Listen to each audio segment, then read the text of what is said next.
Let me just say a couple things.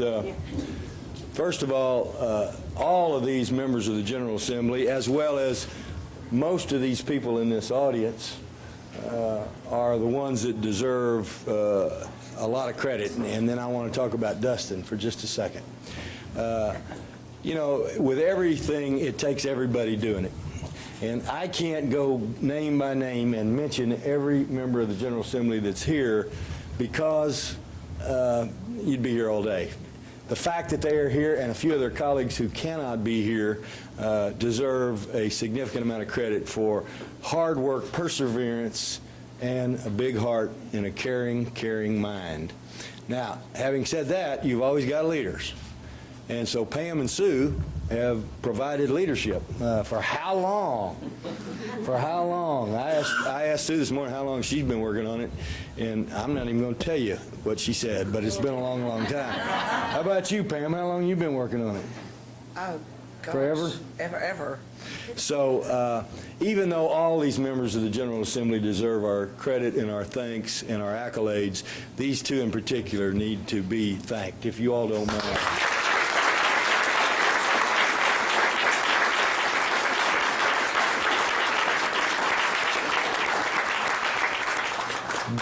But it takes a leader sometimes who brings everybody together, patiently sits down, listens to the complaints or the concerns or the issues of sometimes competing interests or what appear to be competing interests. Sometimes they appear to be irreconcilable competing interests.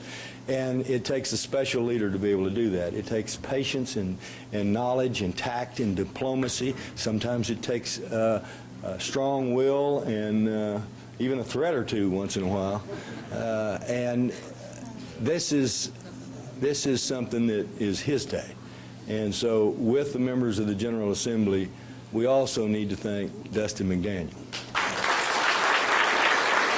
I know that Senator Madison, who is a tireless advocate and a great champion for justice and doing right, and my dear friend Pam Adcock, have worked so hard for so long to try and bring folks together, and they needed a little help.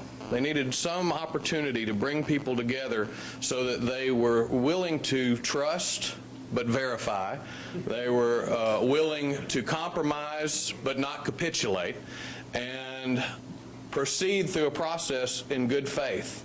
It would not have happened but for them, and I think that it is a great day for all Arkansans, and frankly, if it weren't for them, it wouldn't have looked easy, and y'all made it look easy.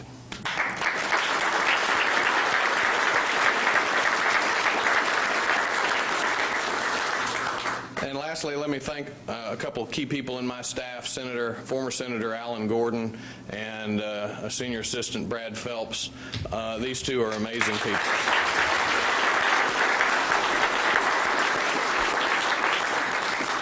So today I think we have an opportunity to pass, we've passed a bill, but to sign an act and watch the governor usher us into the next stage of this issue, which one of my favorite columnists said this bill was not so much about passing a law as it was ratifying a treaty. And we're all in favor of the idea of peace breaking out from here on. We can protect animals, and we can stand up against those who commit heinous acts of torture against defenseless creatures, and it speaks to our better nature as to whether or not we are good enough and strong enough to stand up for those people and creatures who cannot stand up for themselves. And this act does that, and do so in a way that acknowledges our own heritage and culture and appreciation for our agriculture way of life. Everyone was able to come together and realize that those are by no means mutually exclusive values and principles and goals. And to the extent that my sponsors say they don't want to talk, here's your last chance. We just want to see him sign it. I say we sign a bill. Thank you, everybody.